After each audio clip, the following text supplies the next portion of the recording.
January 13, 2006. Tenerife, Spain. Billy Robinson checks his £100,000 Rolex as he and his wife Florence leave their dinner at the Safari shopping mall. It's 10:30 p.m. The British couple drives through the quiet hills toward their fortified £1 million home. The same route they've taken hundreds of times before. But tonight, someone is waiting. 30 minutes later, a passerby discovers Florence's body beside her silver Mercedes beneath the island's palm trees. At dawn, Billy is found in his Porsche Cayenne miles away. He had been attacked and did not survive. His expensive watch still ticks on his wrist. Florence's diamonds were untouched. The perpetrators wanted something money couldn't buy: their lives. Welcome to Crime Scene Chronicles. Before we uncover the criminal empire that turned a holiday paradise into a dangerous zone, hit that subscribe button and ring the notification bell. What you're about to hear will change how you see every holiday destination forever. Billy and Florence Robinson didn't die because they were in the wrong place at the wrong time. They died because they knew too much about Europe's deadliest criminal empire, one that had been poisoning this paradise island for 20 years. This is the story of the Tenerife timeshare wars. To understand why Billy and Florence lost their lives, we need to go back to 1984, when Britain's most wanted gold thief stepped off a plane at Tenerife's airport, looked around at the construction cranes and tourist buses, and saw opportunity that would cost thousands of people everything they owned. John Palmer arrived on the island as British police prepared to arrest him for the infamous Brink's-Mat robbery. This wasn't some desperate fugitive looking to hide. Palmer came to build an empire. Born in 1950 in Birmingham's working-class areas, Palmer had worked his way from selling goods off lorries to becoming one of Britain's richest criminals. His childhood was marked by grinding poverty. One of 7 children, he left school at 15 unable to read or write. But Palmer had something that textbooks couldn't teach: street cunning. His father, reportedly connected to the notorious Peaky Blinders gangs, died homeless. Palmer was determined never to share that fate. By his late teens, he was operating a jewelry shop that fronted illegal operations. By 20, he was reportedly making 6 figures through gold scams. This expertise brought Palmer into contact with the 1983 Brink's-Mat robbery. On November 26, 1983, 6 armed robbers broke into the Brink's-Mat warehouse at Heathrow Airport expecting to find £3 million in cash. Instead, they discovered 6,800 gold bars worth £26 million, the crime of the century. But stolen gold bars are traceable, and the robbers needed someone to launder them. Palmer's job was simple: melt down the stolen gold and make it untraceable. His company processed millions of pounds worth of gold, claiming it was legitimately purchased. When police raided his Bristol premises, they found industrial smelting equipment. Palmer admitted to melting down the bullion but convinced a jury in 1987 that he had no idea it was stolen. After his acquittal, he famously blew a kiss to the jury before boarding a plane to Tenerife. But Palmer didn't come to Tenerife to retire. He'd spotted something the criminals flooding Spain's Costa del Sol had missed: the timeshare boom. In the early 1980s, Tenerife was experiencing rapid development, attracting millions of tourists annually. Palmer had witnessed the Florida timeshare explosion and saw the model's potential, but his criminal mind twisted it into something far more sinister. Palmer's operation was a masterclass in sophisticated fraud disguised as legitimate business. His flagship holiday village complex near Playa de las Americas looked like paradise: glossy brochures, champagne, breakfast presentations, and professional sales teams in expensive suits. Tourists were invited to investment seminars that felt more like luxury experiences. The fraud itself was brilliantly simple yet devastatingly effective. Palmer's team specifically targeted tourists who already owned timeshares elsewhere. They would approach these existing owners with an irresistible proposition: buy a new, upgraded timeshare while they simultaneously sold the customer's old timeshare for a massive profit through Palmer's partner companies. The genius lay in its apparent legitimacy. Customers signed real contracts, received official-looking documentation, and were told their old timeshares would sell within months. The catch? Those partner companies were shell companies also owned by Palmer, with no intention of purchasing anything. Victims would hand over £20,000, £30,000, sometimes their entire life savings. When customers tried to use their new timeshares, they discovered the ugly reality. They'd be kept waiting hours for keys, then hit with unexpected maintenance bills of £500 or more.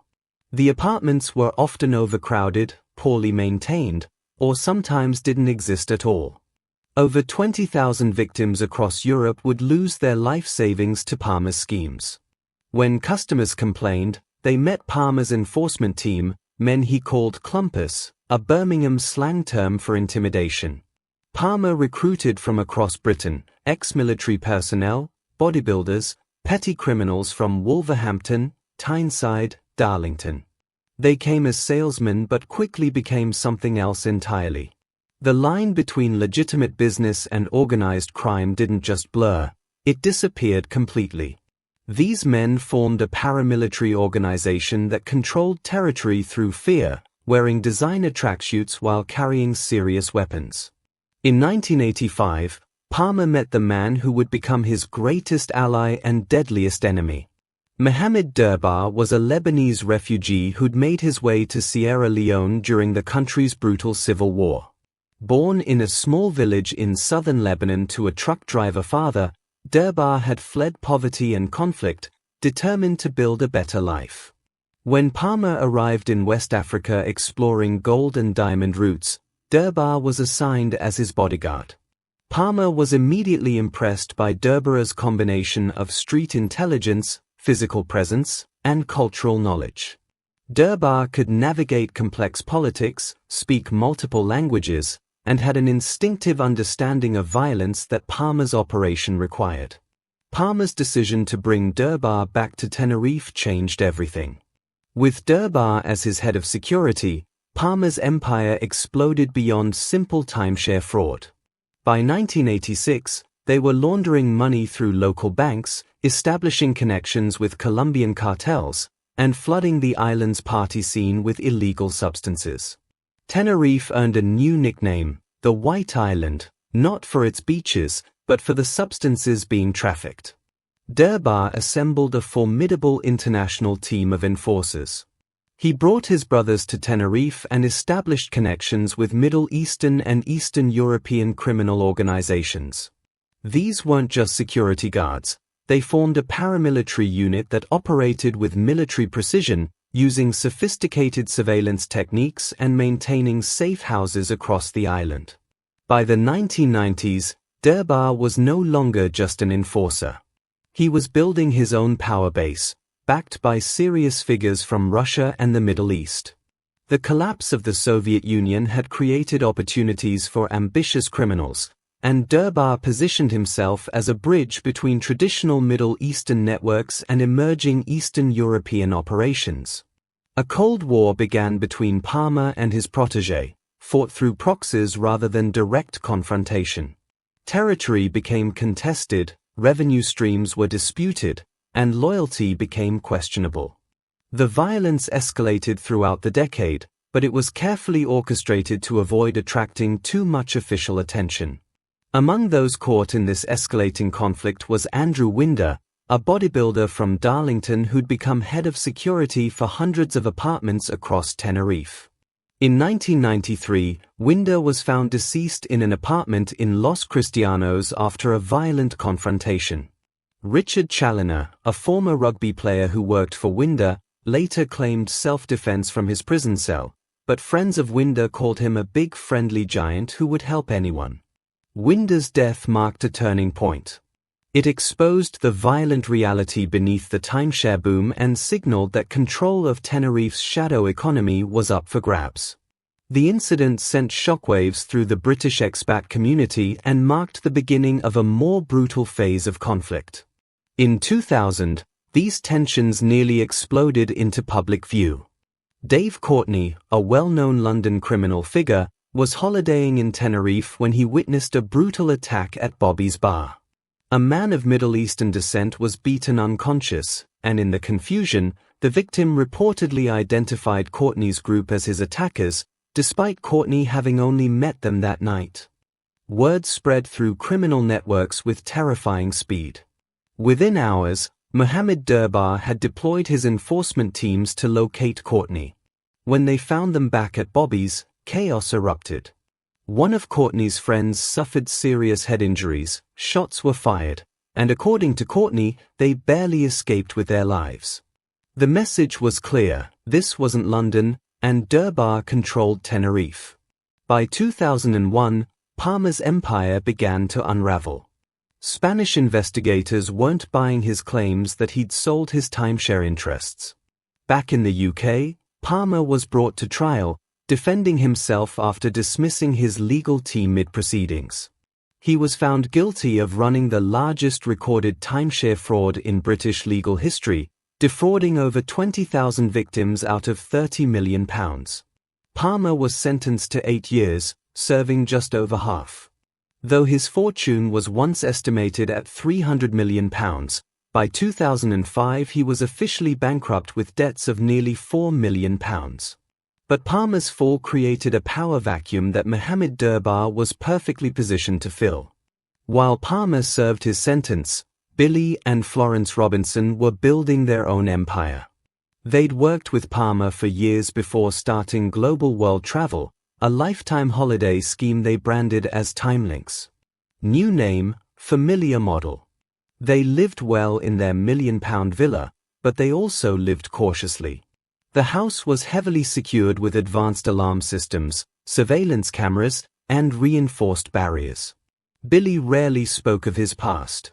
On that January night in 2006, their caution wasn't enough. The crime scenes were devastating. Florence had suffered catastrophic injuries indicating prolonged torture, while Billy showed evidence of multiple attacks. There was no sign of robbery, their valuables untouched. This was clearly personal. Police remained tight-lipped, but Spain's elite organized crime unit was quietly deployed. The theory: a professional hit tied to an underworld dispute. Some suggested the perpetrators left the island that night, others believed they were helped by insiders. Within the expat timeshare community, fear spread quickly. Friends stopped speaking, interviews were cancelled. The Robinsons were mourned, but their case was never solved. Palmer was released from prison in 2005, officially bankrupt but unofficially still dangerous. He returned to Tenerife, but the criminal landscape had changed. Durbar was no longer his loyal lieutenant, he was his rival, and he was winning. On June 24, 2015, Palmer's luck finally ran out. He was found deceased in the garden of his Essex mansion, initially ruled a natural death due to recent heart surgery.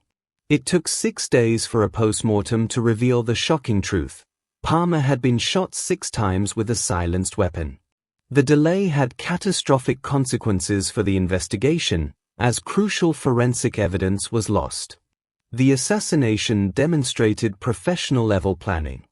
The killer had tracked Palmer for days through a spy hole in his fence, waiting for the perfect opportunity when Palmer would be in the only area not covered by surveillance cameras. Palmer's death remains officially unsolved, but investigators believe it was connected to his pending trial for international fraud charges. Mohammed Durbar outlived his former boss by mastering something Palmer never could: the art of legitimacy. Rather than operating in shadows, he embarked on an ambitious campaign to integrate himself into Tenerife's legitimate establishment. He bought hotels, opened cannabis clubs operating within legal frameworks, and founded a political party. His 2017 memoir launch, titled From the Shores of Lebanon to the Coasts of Tenerife, represented the culmination of this legitimization campaign. The event was attended by 450 people, including mayors, judges, business leaders, and law enforcement officials, all applauding the man who had helped build Tenerife's criminal empire. Derbara's connections extended beyond local politics. Since May 2024, he had served as special advisor to the Prime Minister of Guinea-Bissau, a country recognized as a narco-state used by Mexican and Colombian cartels as a strategic base for shipping substances from America to Europe. But on May 1, 2025, Derbara's carefully constructed facade finally crumbled. Spanish police arrested him along with 7 associates on charges of organized crime, money laundering, substance trafficking, bribery, and obstruction. Internal Affairs accused him of controlling illegal operations throughout southern Tenerife, using his legal cannabis clubs as fronts. The arrests revealed the true extent of institutional corruption. 3 police officers were detained alongside Derbara, including Francisco Moore, former head of Tenerife's Judicial Police Brigade. Even more shocking, Derbara's companies had received nearly €500,000 in public contracts for housing immigrants under a program called Noah's Ark. The criminal empire had been funded by taxpayer money. Today, Derbara remains on bail, forbidden from leaving Tenerife. In a remarkable public letter, he thanked police for their dignified treatment during his arrest, demonstrating his continued political sophistication. The investigation continues, but the story of Tenerife's transformation serves as a chilling reminder of how organized crime can corrupt entire societies. The Robinson case remains unsolved. Andrew Winder's family never got justice. Palmer's assassination remains a mystery. Thousands of timeshare victims never saw their money again. Behind the glossy tourist brochures and luxury resorts, the criminal activities of the Tenerife timeshare wars left scars that may never heal. In paradise, criminal enterprises always extract their price from innocent victims. The only question is who will pay it next, and whether international tourists booking their next Tenerife vacation have any idea about the blood-soaked history of the island they're about to visit. If you enjoyed this deep dive into one of Europe's most complex criminal enterprises, make sure to subscribe to Crime Scene Chronicles and hit that notification bell. We've got more shocking true crime stories that will change how you see the world around you. Until next time, stay safe out there, and remember, paradise isn't always what it seems.